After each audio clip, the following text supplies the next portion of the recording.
after waiting almost 7 years for Hytale to release, they basically announced they had to shut down the project due to feature creep.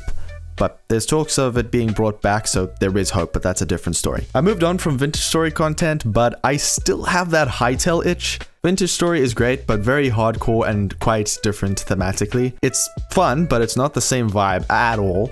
A couple weeks ago, I found a block game called Tesera on Steam. Ordinarily, I wouldn't have bothered with it, but it's free, and like most Steam users, if a game is free and vaguely interesting, I add it to my library without much thought. Usually, a game in early alpha is pretty jank, but that's not the experience that I got. Tesera is obviously inspired by Hytale's visual style, I'll just get that out of the way, but it does go a bit deeper than that.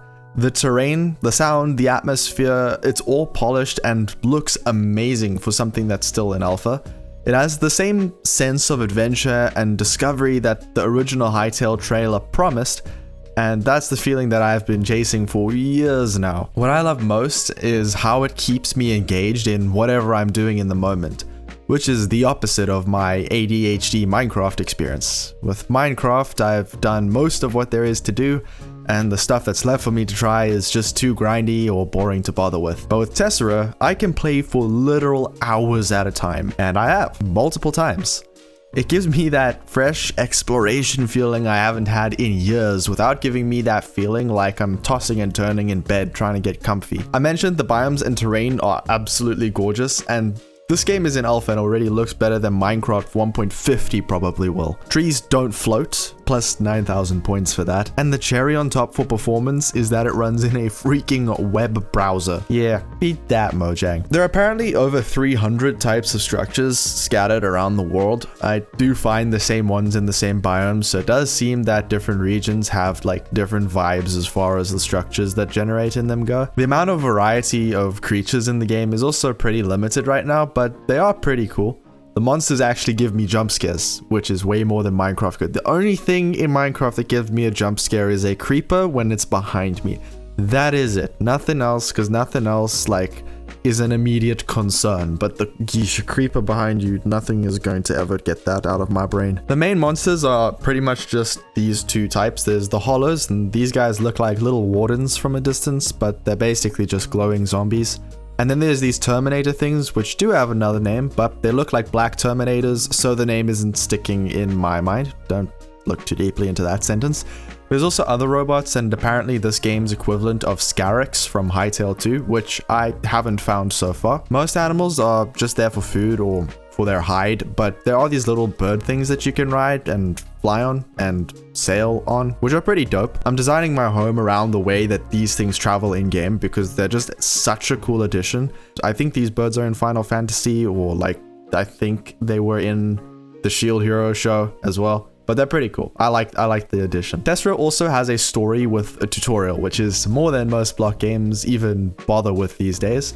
And I haven't followed it past the first bits of the tutorial, but if I do get bored, I'll just finish it and go through the side quests. Speaking of building though, it mostly works the same as Minecraft, and while there aren't as many blocks in the game yet, it has enough variation for some really great builds, and it's got a bunch of blocks that Minecraft is never going to have, not without mods anyways. I really like the slope blocks, the branches from trees, and this really cool system for plank blocks with frames and stuff. It makes planning a build much faster than it usually would be. It's kind of like wool in Minecraft, but it's a whole lot cheaper.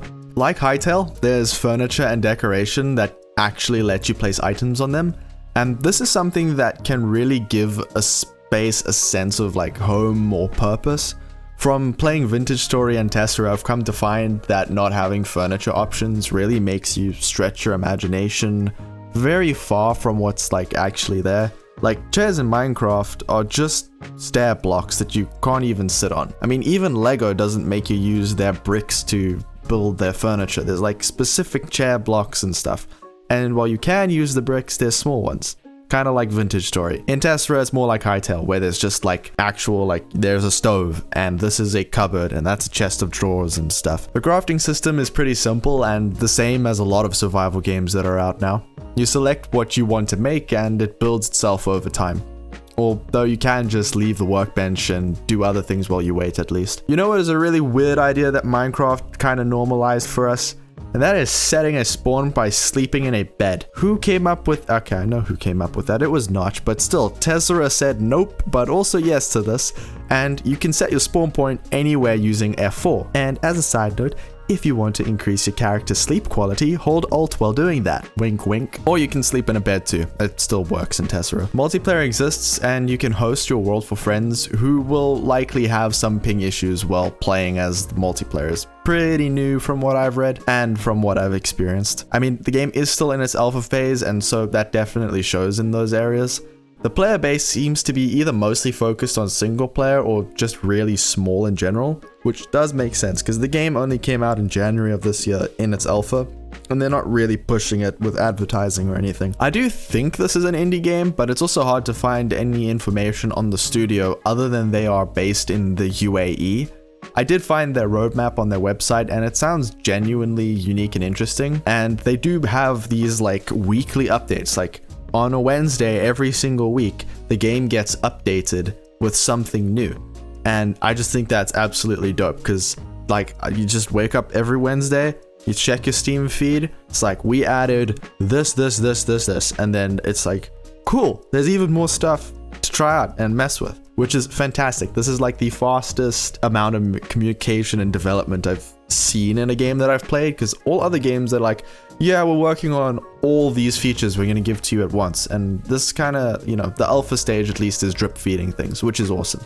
I'm really a big fan of this. Tesera has a similar feel to what Hytale promised, but I think these two games are going to end up being very different from each other, which is a good thing because there are going to be some huge comparisons, I think, at least when people find out Tesera exists.